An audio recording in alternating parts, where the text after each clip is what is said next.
तो पिछले वीडियो में हमने डिस्कस किया था कि अगर आपको इंजरी हो जाए तो एक जनरल अप्रोच क्या होना चाहिए। तो डॉक्टर के पास आप जाओगे, आपका मेडिकल डायग्नोसिस एंड ट्रीटमेंट होगा, फिर आपकी फिजियोथेरेपी चलेगी जहाँ पे वो इंश्योर करेंगे कि आपका जो बेसलाइन फंक्शंस है इतने हो जाएं कि आप डेली टास्क अपने कर सके।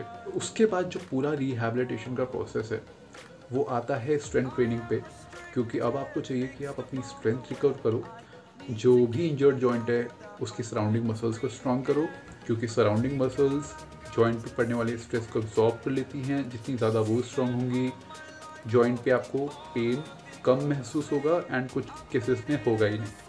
तो इस वीडियो में हम लो बैक इंजरीज़ की बात करेंगे, बट जब आप ठीक हो जाओगे आपको सबसे पहले एक मूवमेंट सीखना है जो बहुत ही इंपॉर्टेंट है। वो है कि सही तरीके से झुकते कैसे हैं कोई भी ऑब्जेक्ट उठाने के लिए। तो एक बहुत ही इंपॉर्टेंट पॉइंट है जो आपको पता होना चाहिए, किसी भी जॉइंट पे सबसे कम स्ट्रेस तब होता है जब वो हिंज करता है बजाय कि नॉर्मल बैंड होने के। तो जॉइंट में मूवमेंट दो तरीके से होती है। एक तो ये होती है कि जॉइंट में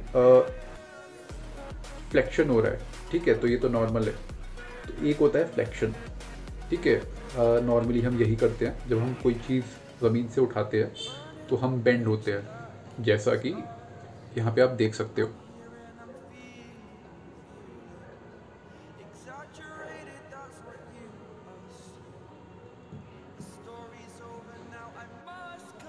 दूसरा तरीका एक जॉइंट पे मूवमेंट होने का ये है जॉइंट हिंज हो। हिंजिंग जो है इस तरह का मूवमेंट है जिसमें जॉइंट पे सबसे कम स्ट्रेस होता है मूवमेंट के वक्त। तो यहाँ पे आपका जॉइंट नॉर्मली बेंड ना होके अपनी स्पेस से मूव करेगा। तो आप डिफरेंस देख रहे हो, यहाँ पे था आपका जॉइंट, ठीक है, ये दो फिंगर्स के बीच आपका जॉइंट है, अपनी स्पेस से मूव कर गया।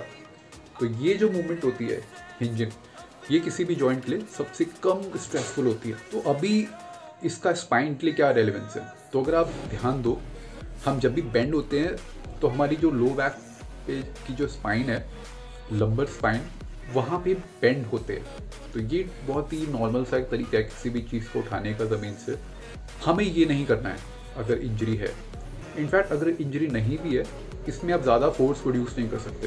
तो कोई भी आप हैवी ऑब्जेक्ट ज़मीन से उठा रहे हो, सबसे एफिशिएंट तरीका है आप हिंज करो हिप जॉइंट पे। तो ये जो आप वीडियो देख रहे हो इसमें मैं हिंज करके उठा रहा हूँ, ठीक है। तो बजाय लो बैक पे लोड होने के, पूरी बॉडी इन्वॉल्व है वो ऑब्जेक्ट को उठाने के लिए। तो ऑब्वियसली अगर एक की जगह 2, 3, 4 मसल काम करेंगी तो आप ज़्यादा फोर्स जनरेट कर पाओगे एंड वो चीज़ आपको हल्की भी लगेगी। तो ये उसी तरह से जैसे बाइसेप में बहुत ही कम वेट उठा सकते हैं, बट बैक की एक्सरसाइजेज में हम बहुत ही ज़्यादा वेट उठा सकते हैं। सिमिलरली ट्राइसेप्स के लिए आप सिंगल जॉइंट मूवमेंट में काफ़ी कम वेट उठा सकते हो, but close grip bench press में 100 किलो भी उठा सकते हो। तो एक बार आपका ट्रीटमेंट हो गया, फिजियोथेरेपी हो गई, आपको सबसे पहले हिंज होने की प्रैक्टिस करनी है। आपको ये सीखना है कि हिप जॉइंट पे हिंज कैसे करते हैं बिना किसी वेट के। एंड जब आप वो सीख जाओ, आप 15 से 20 रेप्स के 3 सेट कर पा रहे हो और सही तरीके से, फिर आप मिनिमल वेट के साथ स्टार्ट कर सकते हो, जो कि 2.5 kg हो सकता है। वेट से आप फिर हिंज करो, अगर वो सही हो रहा है तो ही आप वेट बढ़ाओ। ऐसे करके आप स्लोली अपना जो बैक है उसको स्ट्रॉन्ग कर सकते हो। एंड जब आपका बैक 50, 60, 70 किलो आप इतना उठाने लगोगे स्टिफ लेग डेडलिफ्ट में, जिसमें प्राइमरीली हिप हिंज होता है, तो आपका बैक स्ट्रॉन्ग हो रहा है। रैक पुल्स कर सकते हो तो और बढ़िया, क्योंकि उसमें कंटिन्यूसली टेंशन नहीं होता बैक पे, आपको टाइम मिलता है करेक्शंस करने का। तो जब ये सब एक्सरसाइजेस में आप 50, 60, 70, 100 की तरफ जा रहे हो, तो फिर आपका बैक रेडी है।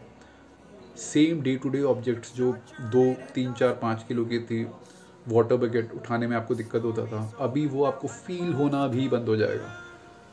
सो ये बहुत ही सिंपल साउंड होता है एंड बहुत ही इफेक्टिव है। इसी तरह से मैंने खुद की लो बैक इंजरी से भी रिकवर किया। इसमें किसी तरह के कोई डाउट्स हैं, feel free to reach out.